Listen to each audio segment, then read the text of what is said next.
gente vai começar agora no quarto painel. Vamos falar sobre um assunto que a gente está dentro desse contexto, que é o torcedor, um novo perfil de torcedor, né? Porque depois que foram construídas essas arenas no Brasil, tem 4 anos agora, né, depois desse movimento da Copa do Mundo, a gente tem percebido realmente um novo perfil de pessoas que frequentam os estádios, né? E agora nosso desafio é descobrir que tipo de torcedor é esse, um novo público que frequenta o estádio, né? Como atendê-lo, como integrar ele com esse antigo torcedor de arquibancada, né, que a gente via muito. Então, existe uma perspectiva diferente aí dos dois tipos de torcedores. E também vamos falar sobre como as marcas internacionais, enfim, os times estrangeiros também penetraram no Brasil com a quantidade de ligas que a gente consegue assistir hoje em várias mídias que a gente tem, né?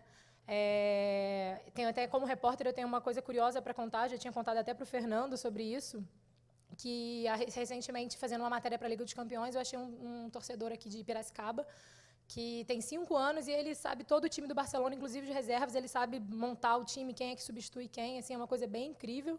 E o pai dele é São Paulino forte, assim, os dois têm essa paixão muito forte, mas o garoto tem uma personalidade bem interessante. Ele fala que o time do São Paulo é o time do pai, o Barcelona é o time dele. Então, assim, ele já cresce com essa mentalidade de que ele torce para um time lá fora. E eu até perguntei, eu falei, mas você sabe a sua dificuldade para ir ver o time seu? Ele, tem que pegar um avião, mas assim, ele sabe, ele tem a consciência disso, sabe de tudo isso, e enfim, ele quer realmente torcer para o Barcelona. Então, o desafio dos nossos times é como, né, atrair, como eles falaram aqui, novos torcedores, né, porque essa geração está crescendo com uma mídia muito grande de um mercado externo, e como a gente lota os estádios, né, porque, de uma outra perspectiva também, por ser do Rio, quando eu vim cobrir aqui, acho isso interessante de falar. Aqui a gente tem os 3 estádios, né? Cada clube tem o seu estádio. Isso me impressionou muito, que cada time tem lotado, né? O Palmeiras lota, o Morumbi lota, o Itaquera também sempre está lotado. E, enfim, no Rio de Janeiro a gente tem o Maracanã, nem sempre quando tem um jogo, ou Fla-Flu que seja, ou Botafogo e Flamengo, é difícil lotar o estádio. Então, talvez seja isso, o torcedor está se identificando melhor com as suas arenas, com seus estádios, ter uma casa justifica. Então, para o torcedor se sentir convidado aí. E é sobre isso que a gente vai falar agora. Eu vou chamar os nossos convidados para esse debate. Guilherme Figueiredo, RID do Estádio TV, projeto da Rede Globo que gerencia conteúdo e entretenimento no estádio de futebol. Que eu já tive o prazer, inclusive, de fazer conteúdo para o Estádio TV. Marcone Barbosa, diretor de marketing do Cruzeiro Esporte Clube. E Thiago De Rose, gerente de planejamento da Arena Corinthians. Para conduzir e moderar esse bate-papo, Fernando Fleury, pesquisador e consultor em negócios esportivos, é diretor de marketing da Confederação Brasileira de Futebol Americano e também possui um blog na ESPN sobre negócios de esporte. Sejam bem-vindos. Boa discussão para vocês. Bom painel.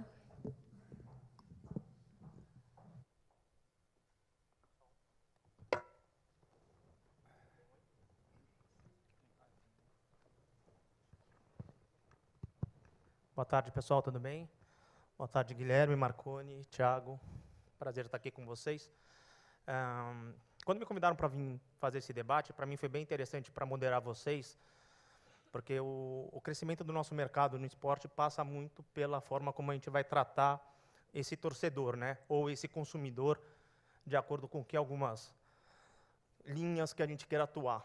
E torcedor é uma coisa bem interessante, eu não sei se vocês sabem, mas torcedor é uma palavra brasileira, né? Torcedor não é uma palavra do português, é uma palavra do português brasileiro. Deriva do futebol carioca da década de 20, do hábito que as mulheres tinham de torcer lenços para enxugar o suor do calor. E aí, torcedor vem exatamente disso. E hoje, quando a gente discute o que é torcedor, o que é torcer, gera sempre uma grande dúvida, né? Torcedor é aquele que vai no estádio, é aquele que compra o pay-per-view, é o cara que assiste na TV, é o cara que compra camisa. Então, eu gostaria de propor aí, para a gente iniciar o debate, enquanto vocês se apresentam, que vocês falassem, na visão de vocês, o que é torcedor, o que é torcer para vocês. Quiser começar? Os mais velhos começam. Oi. Bom, primeiramente, boa tarde a todos. Agradecer ao Fernando Trevisan pelo convite. Poder palestrar aqui, ou debater com grandes amigos, né, que já trabalhamos muito muitas vezes juntos, então é um enorme prazer estar aqui e poder falar para todos vocês. A gente viu hoje de manhã aqui a palestra sobre a situação financeira dos clubes. O torcedor passa pela solução, né? Então, a verba de direitos de TV ela começa a atingir um número limite, e a gente vê, o próprio Luciano Paciello falou aqui, o Palmeiras se diferenciando com sócio-torcedor, o Flamengo, o Corinthians, se diferenciando com sócio-torcedor, com bilheteria das novas arenas. Então, torcedor é super importante para esse ponto. Retenção, atrair e reter patrocinadores, o torcedor é novamente fundamental para isso. Então, as marcas querendo pegar esses atributos dos clubes e pegar essa paixão do torcedor e transferir para suas marcas. Então, novamente, o torcedor com grande importância. Vemos a regulamentação do setor, né, e os presidentes dizendo que é muito complicado não contratar um jogador e dar mais foco na gestão em detrimento dos títulos, porque o torcedor cobra muito. Então, o torcedor, na verdade, ele é o centro de tudo. Eu brinco, nada é mais chato do que o torcedor, e todos nós somos torcedores aqui, né? Todo mundo que trabalha com esporte, acho que tem o seu time de coração, todos nós já fomos torcedores de arquibancada, já cobramos títulos dos nossos presidentes, mas, por outro lado, o clube não consegue sobreviver sem o torcedor. Então, achar essa medida de como aproveitar financeiramente o torcedor, acho que ele pode ser visto como um consumidor, mas um consumidor totalmente diferente, né? Um consumidor que ele é naturalmente um consumidor a partir do momento que a gente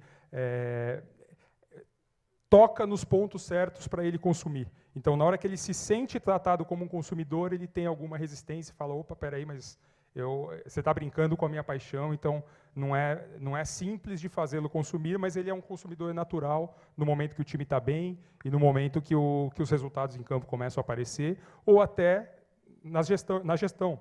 Então, quando a gente vê as novas arenas com públicos, estádios cheios, não necessariamente em grandes jogos, né, o torcedor começando a perceber que ir a uma partida de futebol é muito mais do que isso, e aí entra muito, né, do trabalho no Grupo Globo, quando a gente decidiu fazer a criação da Estádio TV, era bem isso, a gente precisava tratar o torcedor de uma forma diferente na questão de entretenimento. E a gente, como produtor de conteúdo, como super responsável pelo produto futebol brasileiro e preocupados também com a viabilidade do produto, como aquilo para a gente era importante naquele momento, um momento novo de novas arenas, né, um legado de Copa que, se fosse bem tratado, aconteceria o que efetivamente está acontecendo. Então, a gente vê a Arena Corinthians, em qualquer partida, 25 mil, 28 mil pessoas. Allianz Parque, qualquer partida, 31 mil, 33 mil pessoas. O Mineirão, o Cruzeiro não joga para menos de 20, 25 mil, salvo raras exceções. Então, aproveitar esse momento das novas arenas, fazer com que os torcedores sejam consumidores naturais e tocar nos pontos certos, acho que é o maior desafio dos clubes, federações, confederações, executivos, empresas de mídia e afim. Legal. Marconi? Bom, eu vou complementar um pouco do que disse o Guilherme aqui. Primeiramente, boa tarde a todos. Obrigado mais uma vez ao Fernando, né, pelo convite, por estar aqui. E também estar em volta aqui de pessoas que eu respeito, conheço e admiro já há bastante tempo pelo trabalho desenvolvido. Vou usar uma frase que é um clichê, né, mas o torcedor, no final das contas, é o grande protagonista de tudo que a gente faz no futebol, né, no meio esportivo.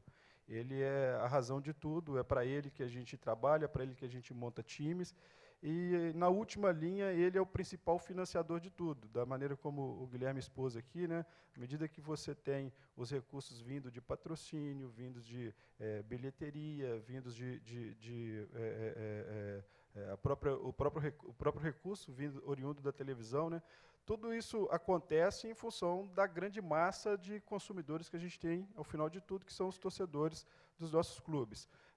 Em 2012, 2013, né, quando a gente estava aí prestes a inaugurar os novos estádios no Brasil, né, com a realidade de Copa do Mundo, realidade de Olimpíadas, né, naquela oportunidade eu participei de vários encontros, né, E eu não tinha dúvida em dizer que o clube que soubesse melhor gerir o seu ativo, que é o torcedor, daria um salto muito grande à frente, né, dos outros, porque à medida que você começa a ter novas arenas novos estádios, né, que te entregam ali uma possibilidade de ofertar um conforto maior para o torcedor, te possibilitam uma entrega melhor de produtos de qualidade, né, seja de alimentação, bebidas, né, você oferta uma maior segurança. Um exemplo interessante no caso de Belo Horizonte, né, no Mineirão, desde a reinauguração do Mineirão, se não me engano, a gente deve ter tido aí talvez uma ou nenhum episódio de briga dentro do estádio, né? E algo que era muito comum no período anterior à Copa do Mundo, né? Eu acho que isso também se repetiu em outras arenas, mas eu vou me ater especificamente ao exemplo do Mineirão, que eu tenho um domínio maior. Era muito comum a gente ver briga de torcidas dentro dos estádios. Hoje essas brigas ainda acontecem, mas elas já estão um pouco mais distantes, né, do centro do espetáculo, né, do estádio, e isso é fruto da segurança que as arenas elas acabam, que as novas arenas acabam te entregando. E à medida que você consegue ter um produto melhor, né, no que tange aos aspectos acessórios, né? A entrega de alimentos e bebidas, a segurança no estádio, o maior conforto no assento, a higienização dos banheiros, das áreas comuns do estádio, você consegue também praticar ali um ticket médio maior, atrai consumidores, atrai novos consumidores, e nesse caso os nossos torcedores, né? E você consegue financiar melhor o espetáculo que é o futebol. Legal, obrigado. Thiago, nessa visão para você aí, o que é o... Bom, boa tarde a todos. Obrigado, Fernanda e Rodrigo, pelo convite. É muito legal estar aqui com amigos aqui no palco para debater, e vários companheiros de trabalho aí na torcida também, e o pessoal do mercado na audiência. Assim, falando mais, o Guilherme e o Marconi já deram uma perspectiva lá bem macro, descendo para o nível clube e tal, agora descendo mais para o nível arena, que é onde a gente atua lá na Arena Corinthians. Eu acho que assim, o torcedor realmente é o principal participante do espetáculo, né? Os jogadores estão lá atuando para satisfazer o torcedor, para trazer mais público no próximo jogo, enfim, para fazer o time ganhar e a torcida ficar feliz, né? E a arena é o palco, né? A arena é onde tudo se desenrola. O evento ao vivo é super valorizado no mundo inteiro. Acho que em qualquer esporte do mundo, em qualquer país, a maneira mais cara de você assistir um evento é ao vivo, é indo no estádio. Não é vendo na TV ou assistindo num bar. Sempre o espetáculo ao vivo é valorizado. Por quê? Porque você, estando num evento ao vivo, num evento esportivo, num jogo de futebol, a qualquer momento você pode presenciar a história sendo feita, né? Cada jogo é diferente do outro. Você pode ir num jogo despretensioso e assistir o gol mais bonito da sua vida, ou você pode ir assistir o seu time golear o rival. Enfim, cada evento esportivo é diferente. Não é que nem ir num show que você sabe que você pega os últimos 5 shows de uma banda, os caras tocam as mesmas músicas nos 5. Então, um evento esportivo sempre é diferente, e sempre a história está acontecendo. E eu acho que a nossa missão lá na Arena Corinthians, até que a gente desenvolveu lá com o pessoal do marketing, tudo, é sempre proporcionar momentos inesquecíveis na vida das pessoas, né? Além do jogo em si, é tentar proporcionar momentos, experiências,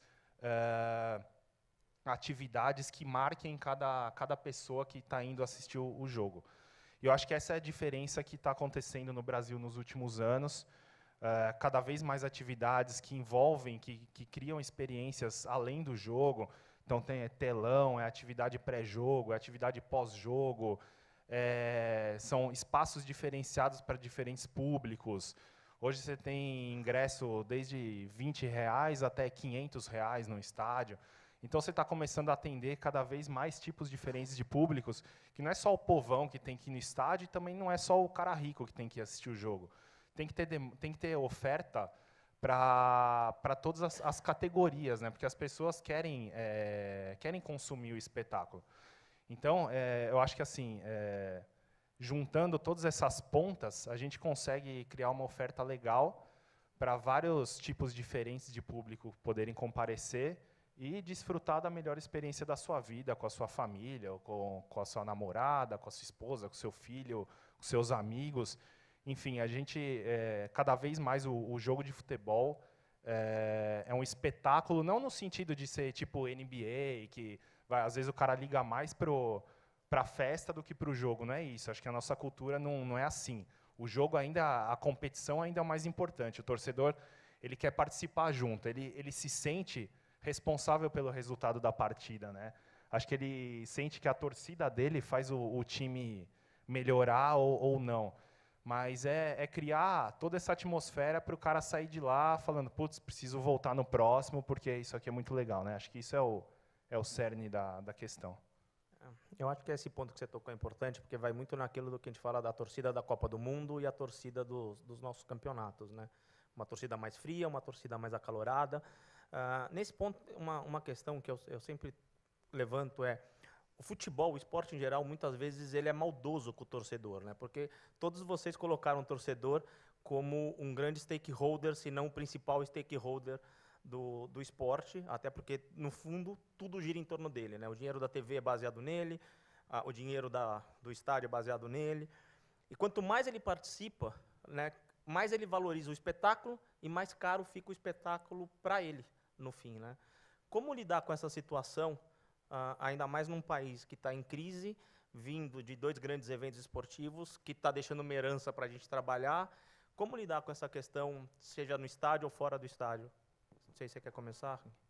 Acho que um ponto super importante que o Thiago comentou é a segmentação.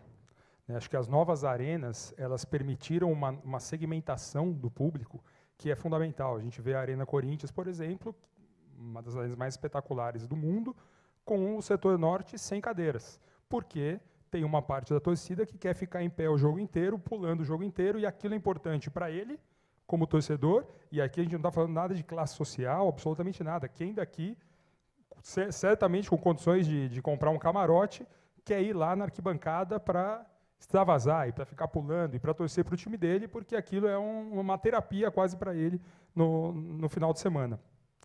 Mas tem o público do corporativo, né, o que vai usar o futebol como relacionamento, como um outro. Vai ter dia que aquele torcedor de arquibancada vai sentir uma experiência diferente num business club, ou num Champions Club, como no Allianz Parque, ou no Mineirão Premium, no Mineirão, ou no Maracanã Mais, do Maracanã. Então, essa segmentação, ela permitiu várias experiências diferentes no mesmo jogo. Então, é possível você ir em vários jogos diferentes e sentir experiências diferentes. Eu já levei a minha filha no estádio, numa arquibancada, numa numerada, e ela viu a torcida, que todo mundo sabe que é a Mancha Verde, pulando lá, e no meio ela falou, papai, tudo bem, gostei, mas a próxima vez eu quero ir ali, porque é uma experiência diferente, é uma experiência que marca para todos, enfim, qualquer pessoa que já esteve no estádio ao vivo sabe como essa experiência é marcante.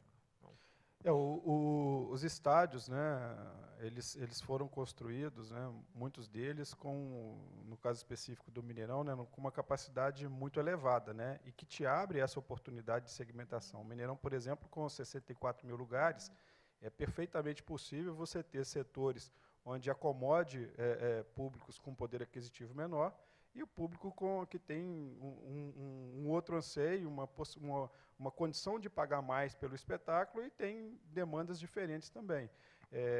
Eu acho que a concepção dos novos estádios passou muito pelo padrão FIFA. E hoje nós estamos num momento, talvez, de transformação, não de transformação, mas de adequação, né? Do que do padrão FIFA serve para os nossos jogos, né, para as nossas competições do dia a dia, e o que do padrão FIFA não se aplica muito.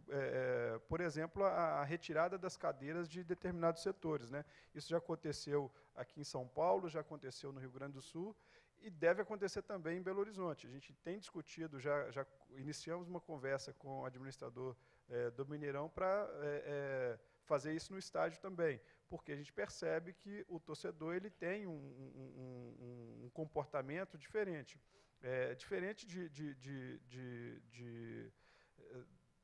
dos espetáculos que acontecem fora do Brasil, por exemplo, né? No Brasil, em muitos grandes clubes, parece que ele tem uma plateia e não uma torcida de fato, né? A realidade do Brasil o torcedor ele se envolve muito no jogo, ele participa muito do espetáculo, ele se sente parte daquilo.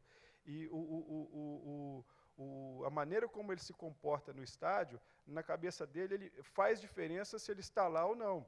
Tem torcedores que têm o lugar dele marcado e têm convicção de que se ele não estiver sentado naquele lugar, o time não vai jogar bem, ou não vai ganhar o jogo. Isso é muito particular, muito próprio de nós brasileiros. Não sei se isso acontece em outros clubes, fora do Brasil, mas aqui no Brasil isso é uma constante e é muito, muito comum isso acontecer. Eu acho que com a modernização dos estádios, trouxe uma nova realidade para todos nós, para os clubes, para a torcida, para o público de modo geral, mas eu acho que o momento agora é de a gente entender o que do padrão FIFA serve para os nossos jogos, para os nossos campeonatos, e o que a gente precisa trazer do que era a realidade dos estádios antes da Copa do Mundo.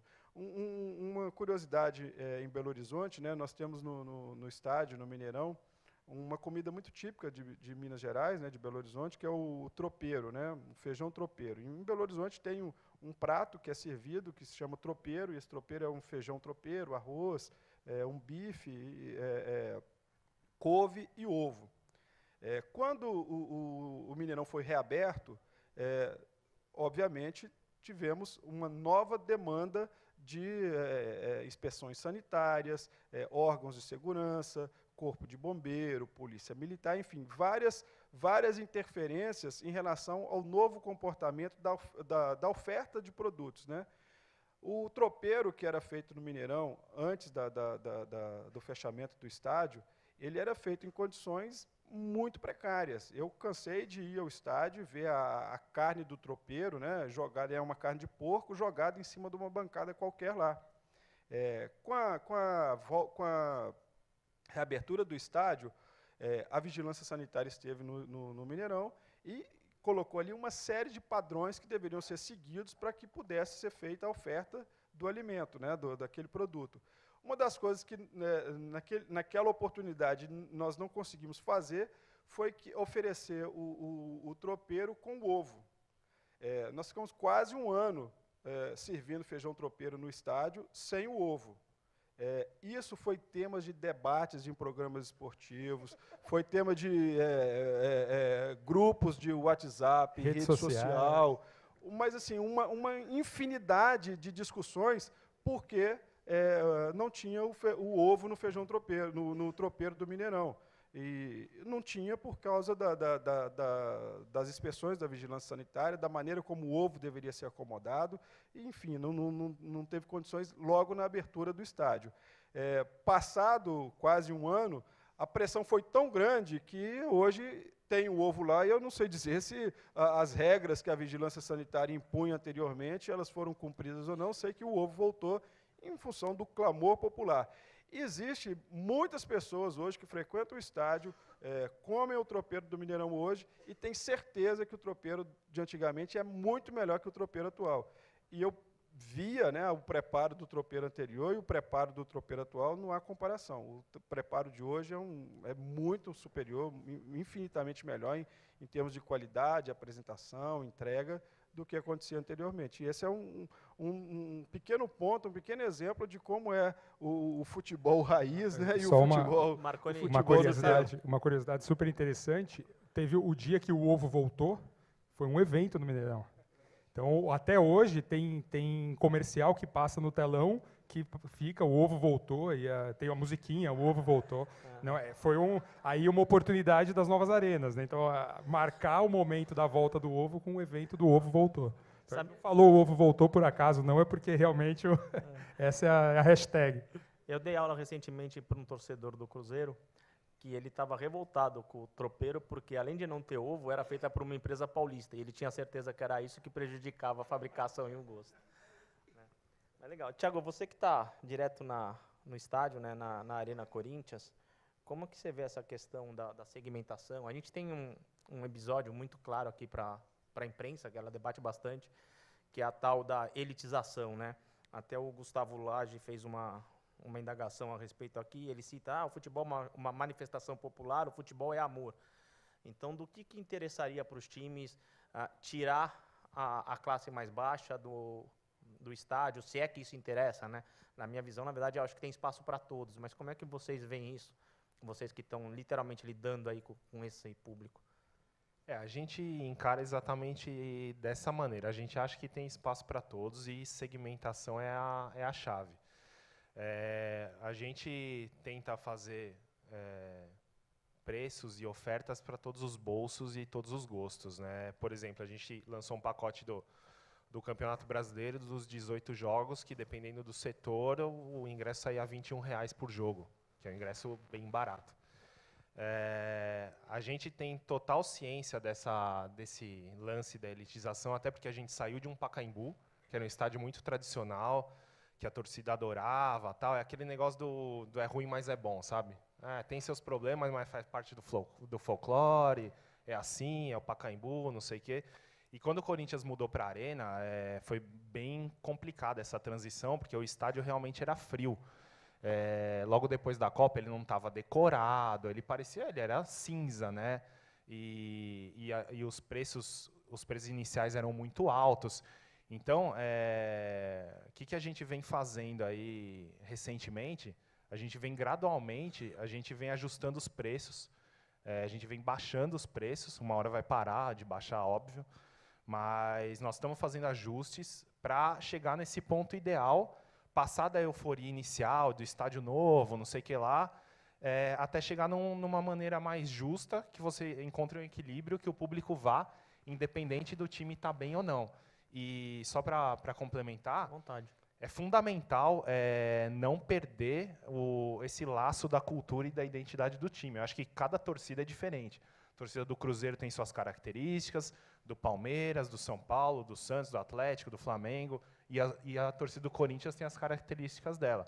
Então, assim, o nosso papel é fazer com que a Arena seja a casa do Corinthians, com que o torcedor se sinta em casa. Então, a gente ouve, a gente vai aprendendo ao longo do tempo. Também não dá para exigir que em 2 anos de operação esteja tudo perfeito, é impossível. O Corinthians joga no Pacaembu há 50 anos, 50 e poucos anos. Então, assim, é um processo gradual que, às vezes, a torcida não entende, a imprensa não entende, cobra pressa. Pô, por que vocês não fazem assim? Não é possível, é só fazer conta, é óbvio, tal. Então, assim, são processos graduais que a gente vai aprendendo com o torcedor e também com pesquisa, com experimentação, com hipóteses, com testes, com eventos que a gente faz, que a gente sabe que a gente está fazendo um teste.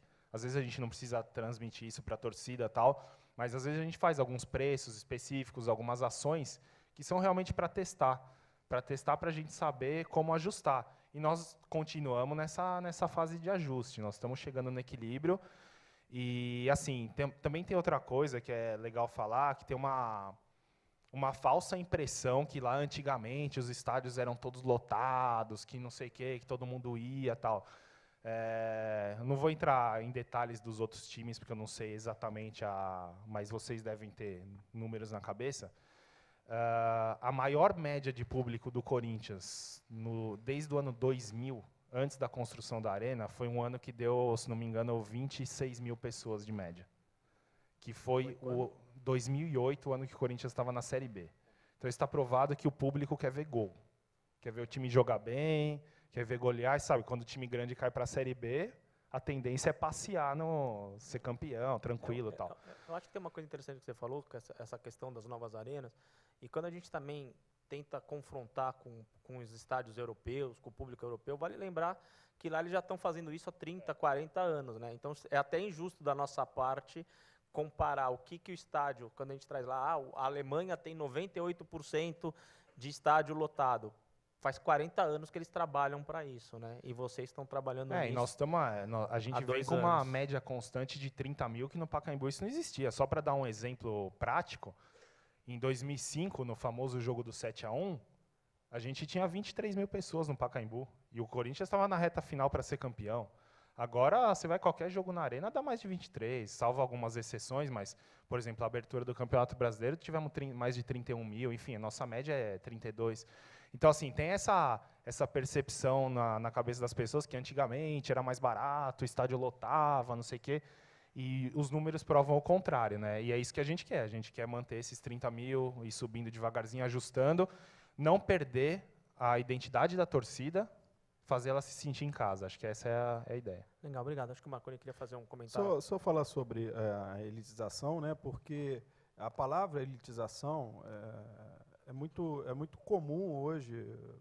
Boa parte da mídia usa isso para falar da gestão dos clubes, né? Quanto ao estádio, quanto aos jogos, né? Mas o Thiago foi em cima do que eu ia dizer.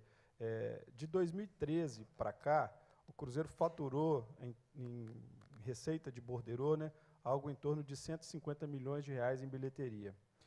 Antes de 2013, eu fiz uma conta rápida ontem, levantando os números de 2003 até 2013, ou seja, 10 anos de análise, né, o Cruzeiro tinha faturado cerca de 80 milhões de reais. O que acontece? O Mineirão, e eu acredito que isso se repetiu em vários estádios brasileiros. O Mineirão ele ficou fechado por 2 anos. E Belo Horizonte tinha 2 estádios e, por uma infeliz coincidência, uma trágica coincidência, o Independência também ficou fechado pelo mesmo período de 2 anos. Ou seja, em qualquer segmento isso aconteceria. Nós tivemos uma demanda reprimida de 2 anos. Nós tivemos de volta um estádio com padrão Copa do Mundo, que te entrega um conforto maior, que te entrega uma segurança maior, que te entrega um novo nível de experiência e mais o fator novidade. Por que os clubes não podem aproveitar isso? Todos os clubes foram massacrados pela questão do preço do ingresso, pela questão da elitização do futebol, mas nós tínhamos público querendo comprar nosso serviço, pelo preço que estava sendo cobrado. Eu nunca vi ninguém fazer promoção de chocolate na Páscoa. Por que o clube é obrigado a fazer isso, sendo que você tem 50 mil pessoas que querem te comprar um ingresso por R$50? Por que você não pode vender? E muitas das vezes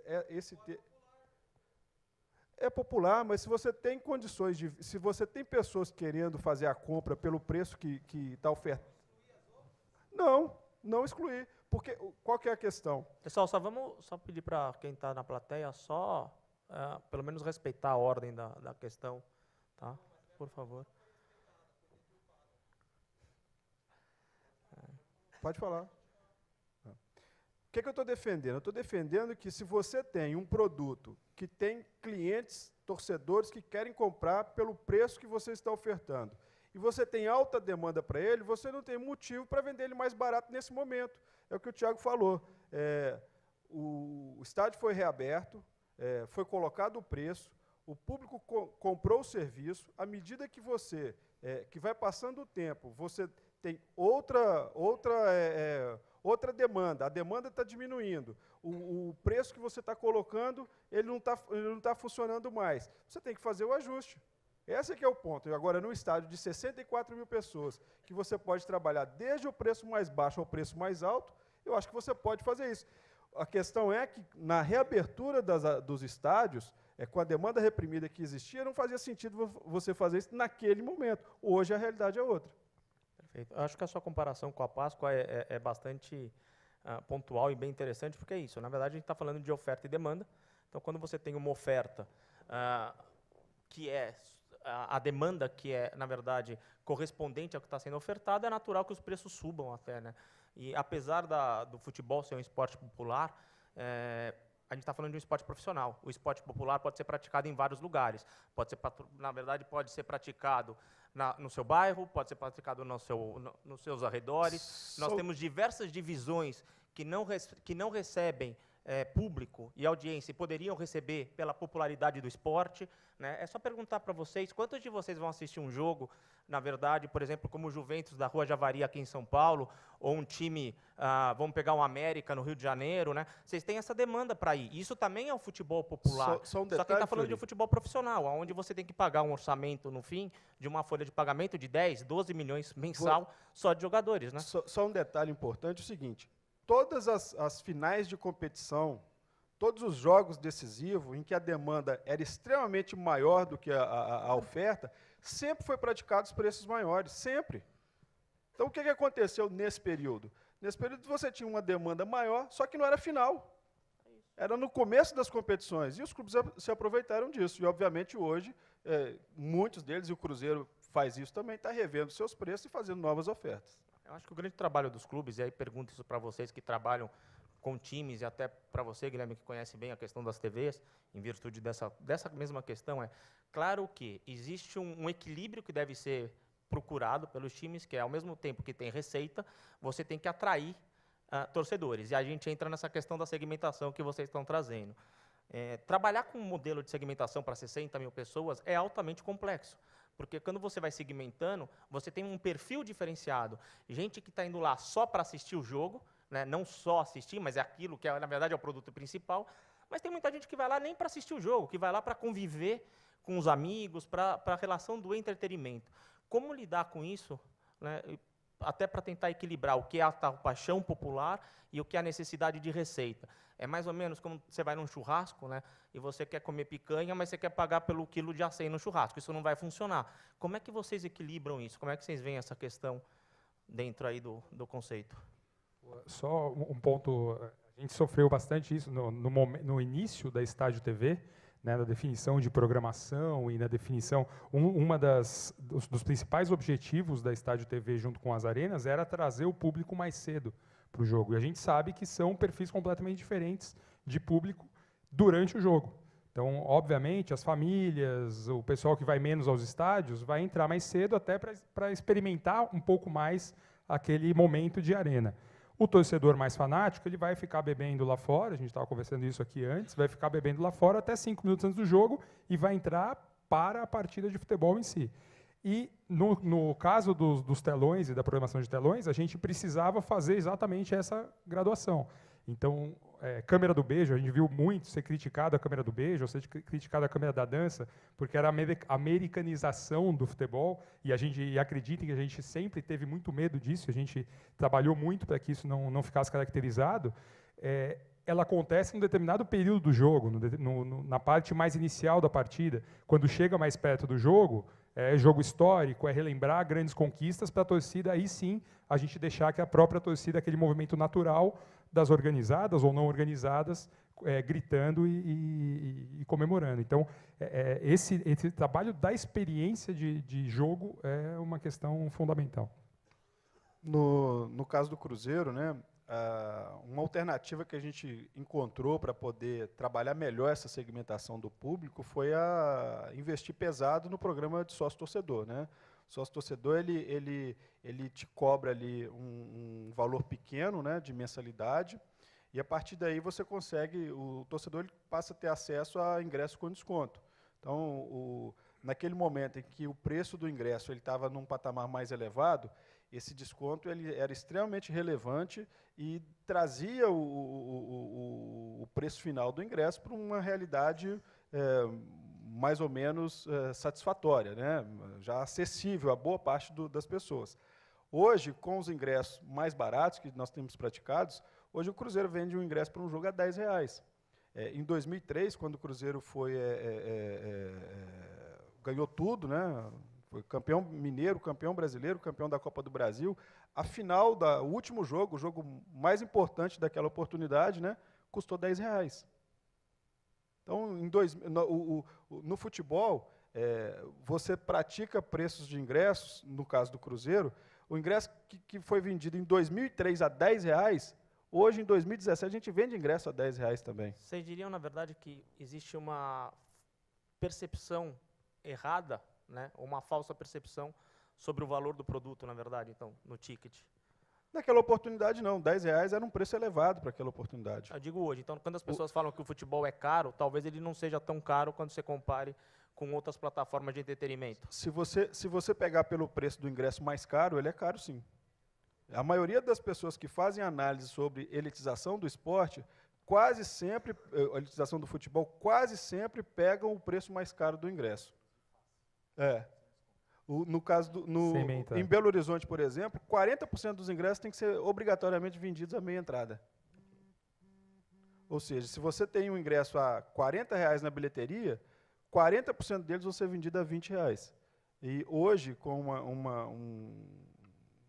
uma nova formatação aí da questão dos estudantes, né, já existe aí um projeto de carteirinha nacional, né, que a coisa mais fácil que se tinha até outro dia desse era o cara encontrar uma carteirinha de estudante e comprar o ingresso para um espetáculo onde era ofertado meia entrada. Vários eventos, né, que não futebol, vendem ingressos de preço de R$300, R$400, mas, na verdade, todos os ingressos são vendidos à meia entrada.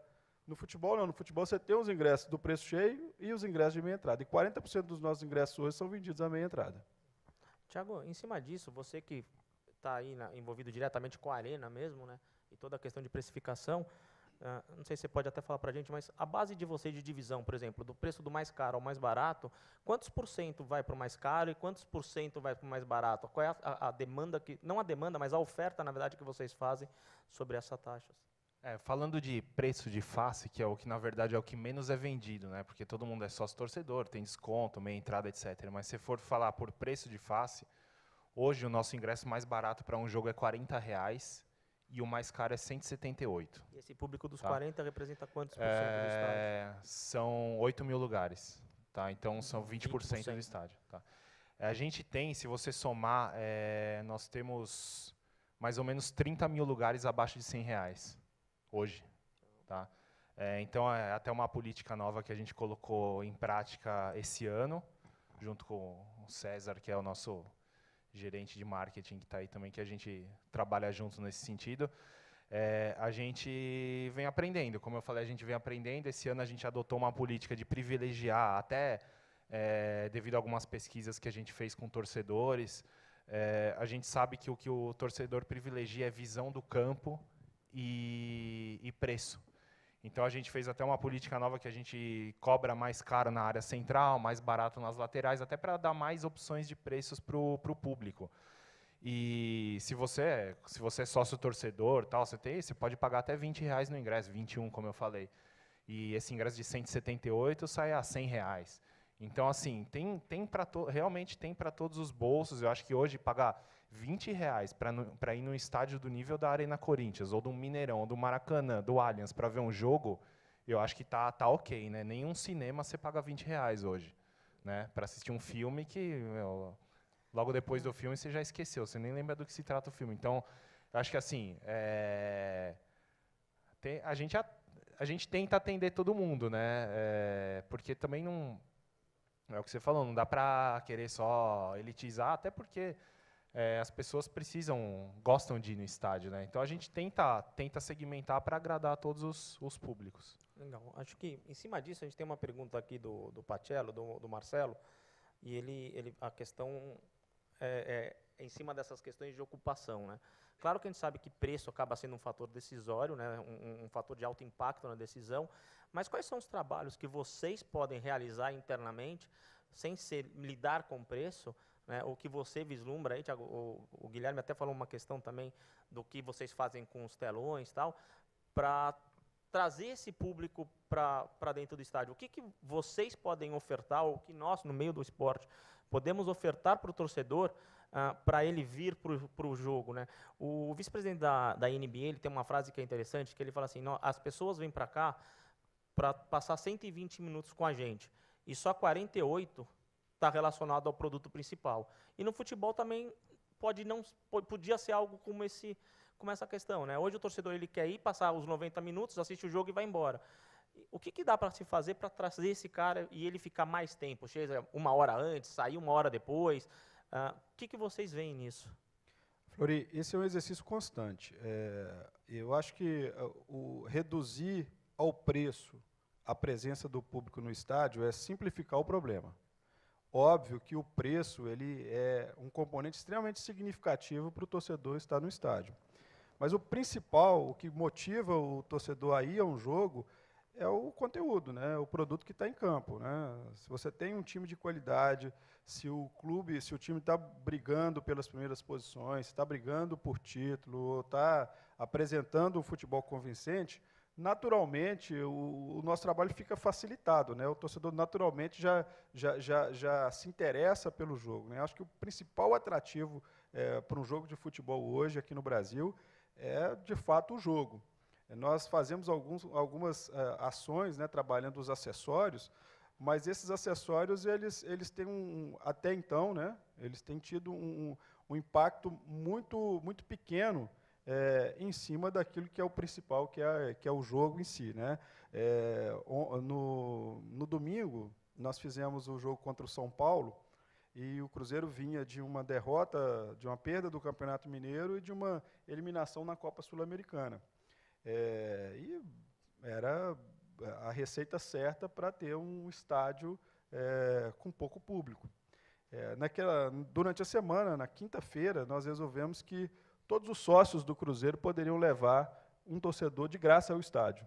O público final foi de 11 mil torcedores. Ou seja, o principal atrativo era, de fato, o jogo, era, de fato, o interesse pelo espetáculo. O preço era de graça, o preço ficou em segundo plano. O resultado, na verdade, anterior influencia muito na demanda.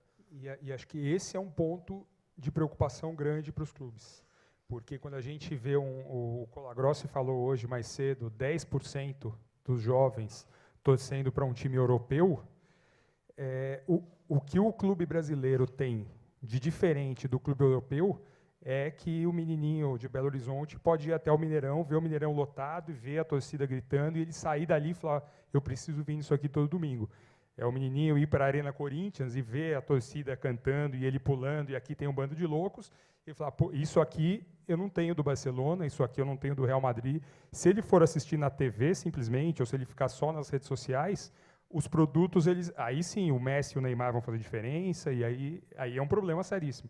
Então, a experiência de dia de jogo e a importância do match day tem que ser tratado com uma atenção muito, muito grande, porque é aí que a gente consegue fidelizar os torcedores e, principalmente, trazer a molecada. E a molecada pede coisas diferentes hoje. Então, é uma molecada muito mais digital, uma molecada que está o tempo todo no celular, e o tempo todo. Então, a gente vai precisar reformular. Mesmo as novas arenas de Copa do Mundo já precisam reformular a sua experiência de dia de jogo para atrair esses novos torcedores, senão pode ser realmente um problema mais para frente. Então, acho que o principal ponto que o clube brasileiro tem de diferente é o match day. É a pessoa ir no estádio e viver momentos inesquecíveis. Né? É vivenciar, literalmente. São os momentos inesquecíveis. Né? É ver o gol mais lindo da vida e assim por diante. Só voltando ao ponto que o Marconi falou, eu concordo 100%. O que manda é o jogo, não tem jeito. E não é só o resultado anterior, eu acho que é um negócio assim, que é o sentimento que o torcedor está em relação ao time naquele momento que vai fazer ele tomar a decisão de ir no estádio. Dou um exemplo, o ano passado o Corinthians vinha mal no Campeonato Brasileiro, com técnicos contestados pela torcida, etc. A torcida estava enfurecida, nós tivemos uma queda de público no fim do ano, normal. Esse ano, o time é praticamente o mesmo, só que o técnico conseguiu encaixar o time, ou seja, esse ano o Corinthians entrou o ano, querendo ou não, apesar do pessoal ter usado isso, o time como motivação, aquele lance da quarta força e tal, mas todos os torcedores do Corinthians no início do ano tinham noção que o time estava mais fraco em relação aos seus rivais. E ganhou do Palmeiras, ganhou do Santos, ganhou do São Paulo. Cara, o time pode ser exatamente igual ao do ano passado, mas o sentimento da torcida é diferente. Então o cara confia, ele se sente confiante para ir no estádio, porque ele está identificado com o time. O ano passado o torcedor não estava identificado com o time, ele esperava algo mais, e o time perdeu a classificação para a Libertadores na última rodada, etc. Esse ano, mesmo com o time mais, vamos dizer, limitado, Mas o torcedor já sabia que ia ser assim, que ia ser sofrimento do primeiro ao último jogo, e aí ele vai junto. Vai junto e vai no estádio. E aí você faz a atividade pré-jogo, a gente faz um negócio que a gente chama de esquenta, porque, assim, falando uma coisa específica aqui de São Paulo, eu acho que o lance de não vender bebida alcoólica no estádio, isso mata qualquer chance de você fazer experiência match day, o que você quiser fazer. Cara, o cara prefere ficar lá fora bebendo no bar, não tem jeito. Então a gente faz o esquenta, que qual que é a regra é que você não pode vender bebida a partir da hora que abre os portões, né? Então a gente faz um evento do lado de fora do estádio, que começa 2 horas antes da abertura dos portões, a gente vende cerveja durante essas 2 horas, faltando 5 minutos para abrir o portão, alguém avisa lá, faltam 5 minutos, os caras vão no bar, fazem um estoque de cerveja para ir tomando. E, cara, é o jeito que a gente dá para oferecer uma experiência legal. Não é o ideal? Não é, mas cara, é se adaptando, é driblando, é tendo uma boa relação com as autoridades e tentando trazer o torcedor antes. Mas é um desafio muito, muito complicado, cara, porque o cara quer ver o jogo. Quer ver o jogo e realmente a decisão dele ir no estádio depende muito de como ele está se sentindo. Tipo meio que um relacionamento o fator preponderante de namorado, assim. Se ele está bem, ele se empolga, vai, não sei o quê. Se não está, hoje eu estou com dor de cabeça. O fator preponderante, na verdade, acaba sendo a série de resultados e o momento pelo que o time passa, claro que influenciado, então, pelo preço. É mais ou menos isso. Eu acho que sim, até o Palmeiras está vivendo isso ultimamente, né? O time está voando, o torcedor, cara, todo jogo é mais de 30 mil. Não tem jeito, não tem como separar a performance esportiva do público. A gente, cara, por mais que a gente possa tentar, que não é NBA, né? Eu acho que dá pra gente falar diferente, até como é bem cinema, diferente. né? Filme bom vai ter mais público, não tem jeito. Isso você E queria falar acho alguma que coisa, né? só para finalizar esse ponto, esse é o grande desafio. Esse é trazer, e aí sim, um novo perfil do torcedor, aquele que não está preocupado com o jogo, ou está menos preocupado com o jogo. Aí é que existe uma camada grande que pode ajudar na lotação das novas arenas. Dificílimo, e a gente lá como TV, né, tem lá a clusterização dos públicos, tem aquele que vai assistir qualquer modalidade, tem aquele que vai assistir só o jogo da seleção brasileira, tem aquele que vai assistir só o jogo do time dele, tem aquele que é do trilho, que vai assistir qualquer coisa que estiver passando na Globo naquele momento. Quando a gente clusteriza esses torcedores, o principal desafio agora para clubes e para arenas, especialmente passado o que vocês falaram desse primeiro momento de novidade das arenas, é como é que a gente vai atingir o outro cluster.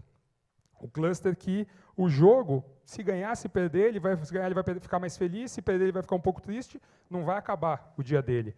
Tem muitos torcedores que acabam o dia, perdeu o jogo ali, não fala mais comigo porque não tem mais o que fazer. Então, como atingir esse público é o grande desafio, e acho que todos nós aqui temos que pensar nisso para o futuro, porque certamente é isso que vai fazer encher o estádio. O que acontece é que a gente tem uma questão cultural já sedimentada, né? Um comportamento do torcedor, do movimento dele de ir ao estádio. E com os novos estádios e arenas, abre para os clubes uma nova oportunidade. E essa nova oportunidade começa a ser explorada agora.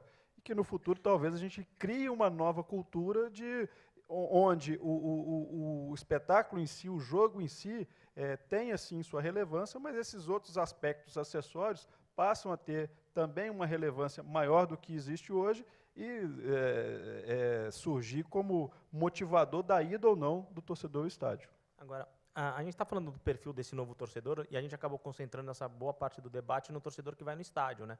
Só que o estádio representa, na verdade, uma ínfima parte do todo do torcedor. Como que a gente vai trabalhar? Como que vocês veem essa questão, né? O estádio está cheio, são 40 mil pessoas, mas se o Corinthians tem 12 milhões de torcedores, o Palmeiras tem 8 milhões, o Cruzeiro tem seus 7, 8 milhões, nós estamos falando de um público ínfimo que vai no estádio e que, em teoria, poderia brigar para estar no estádio, e é isso que a questão de oferta e demanda e tal. E como lidar com esse outro? Quem é o perfil desse outro torcedor que não vai no estádio? O cara que... Até porque aquela pessoa que assiste o futebol na TV, aquela pessoa que prefere ouvir no rádio, ou que quer ir para o bar para beber com os amigos, será que ele é menos torcedor do que o cara que vai no estádio? Porque a gente, quando faz trabalho com torcida, né? Eu já tive até um trabalho com o pessoal do Cruzeiro e do Atlético, onde a questão não era qual era a maior torcida, mas o torcedor era aquele que mais enchia o estádio. E isso era a questão onde... Será que isso é ser torcedor? Ou será que o torcedor é o todo? E se for o todo, como trabalhar com eles? Voltando numa fala hoje do Colagrosso sobre a internacionalização dos clubes, ele falou que era o momento da domesticalização dos clubes. Os clubes precisam aproveitar muito os seus jogos fora de casa também. Então, a gente fez junto, inclusive lá na época de Futebol Tour, o Reduto Celeste, quando o Cruzeiro ia jogar fora de casa. Esse tipo de mimo para o torcedor que não tem esse estádio, porque senão é exatamente isso. Se o estádio é o mais importante para ele não torcer para o Barcelona, o que eu faço com o torcedor de Recife, de Maceió? A gente vai ter que criar mimos para ele. E toda vez que um clube for a essas cidades, a passagem desse clube, a gente vê Flamengo e Palmeiras, especialmente nesses últimos anos, a Aeroflá, a Aeroporco, sendo recebido em Manaus. O Flamengo é mestre nisso, né? Ser recebido em Manaus, de repente tem 4.000 pessoas no aeroporto. Então, cada evento, e aí acho que o Campeonato Brasileiro hoje, muito mais estruturado, né, da forma que está, ele permite uma adequação de calendário para você montar ações quando vai jogar fora de casa. Essa atuação é muito mais importante do que internacionalizar a sua marca. Eu acho que esse trabalho doméstico é fundamental que seja feito. Mas é difícil, não sei se ele é menos torcedor, acho que não.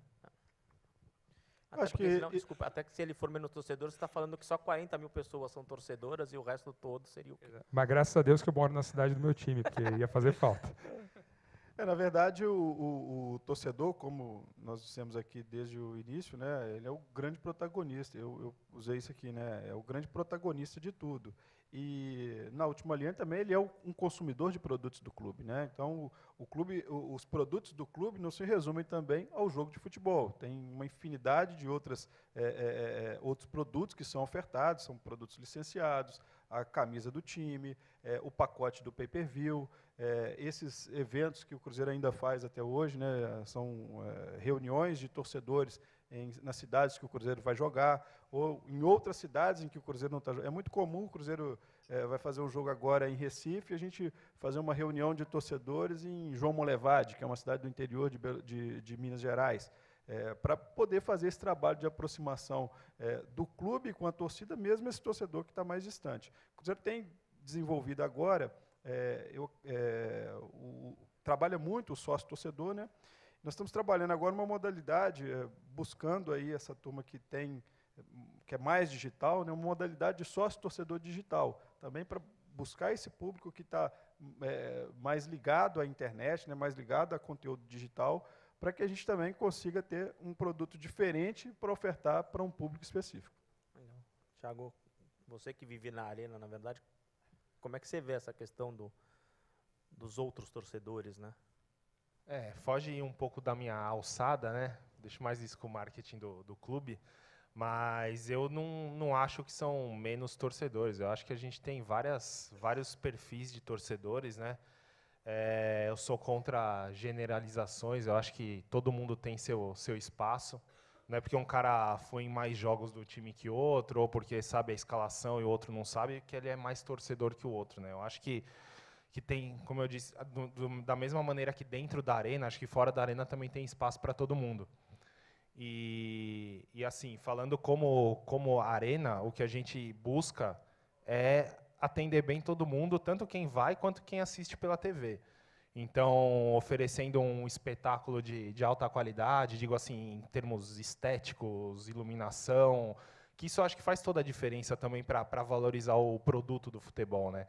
O cara que está assistindo na TV, quando ele vê um jogo num estádio, você vê aquela iluminação mais adequada, o estádio brilhando, novinho, gramado legal, eu acho que faz toda a diferença, né? É isso que a gente vê quando assiste jogo de campeonato europeu e fica elogiando e tal, e a gente tem que ter isso aqui também, porque não sei se vocês já repararam, assim, mas tenta tenta comparar quando está passando jogos simultâneos em 2 canais, um jogo num estádio, digamos, antigo, e num estádio padrão Copa do Mundo, você vê a diferença de iluminação, aquela sombra, né, que faz no jogador, a qualidade do gramado, outro, som, né? parece que é outro produto. sonoridade Parece do que o time espetáculo joga é até diferente. melhor. É. Parece que o time Parece joga que melhor. até ajuda os times, né?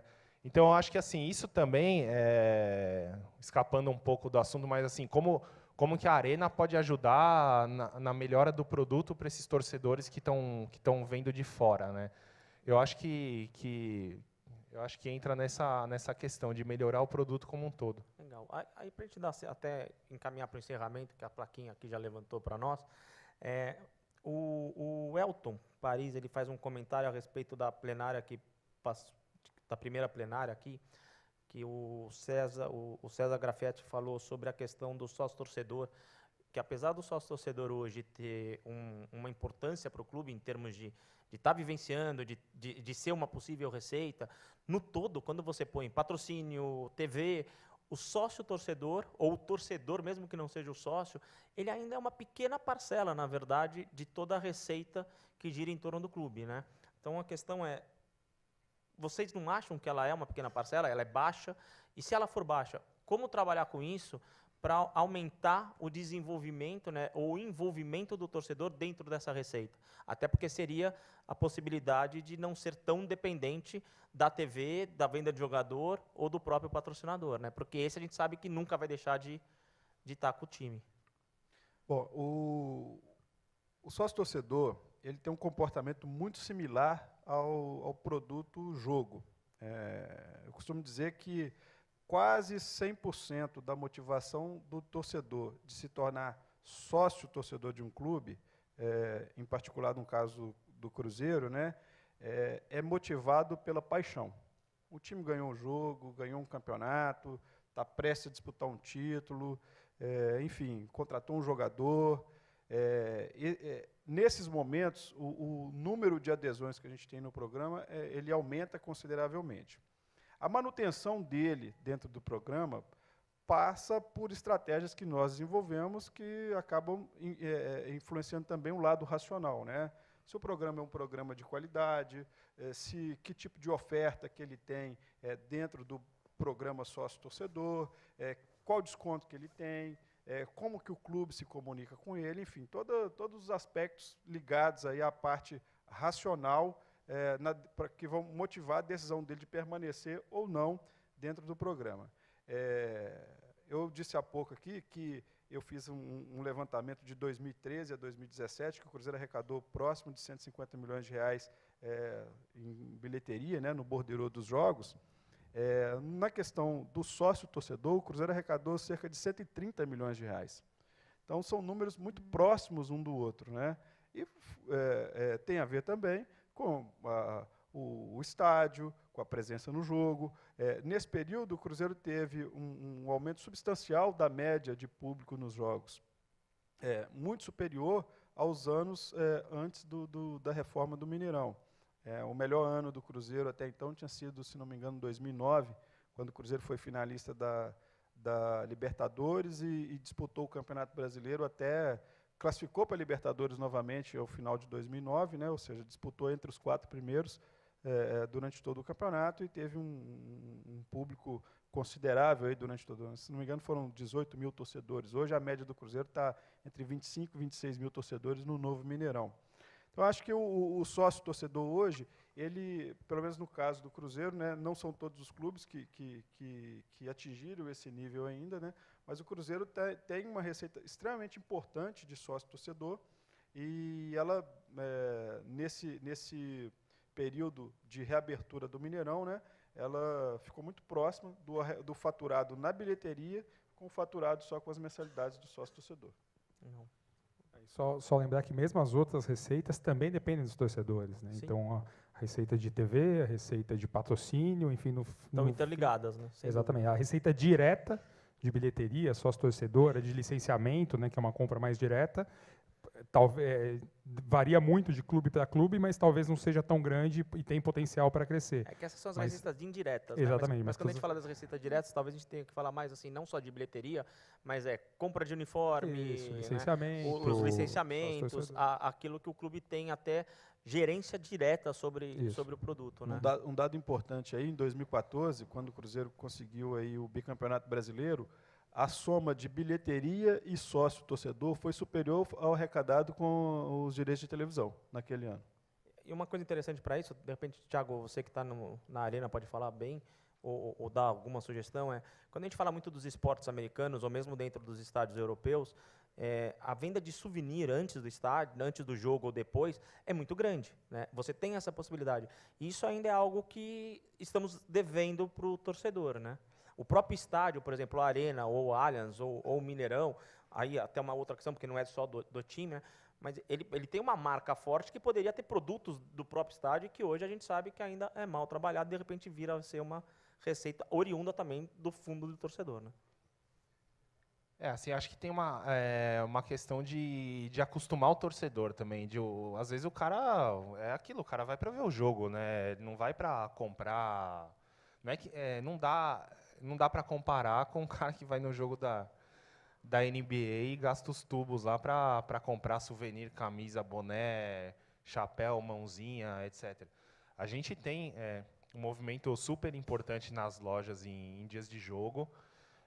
O pessoal consome, mas ainda é uma pequena parcela. Ainda o público, acho que grande parte do público vai para ver o jogo. O cara, às vezes, já gastou muito dinheiro no ingresso, não tem mais dinheiro. Mas, enfim, só para dos produtos que você falou licenciados, o que a gente tem feito, a gente está caminhando para licenciar produtos exclusivos da Arena, principalmente agora que começou o tour, tal, que tem uma demanda diária.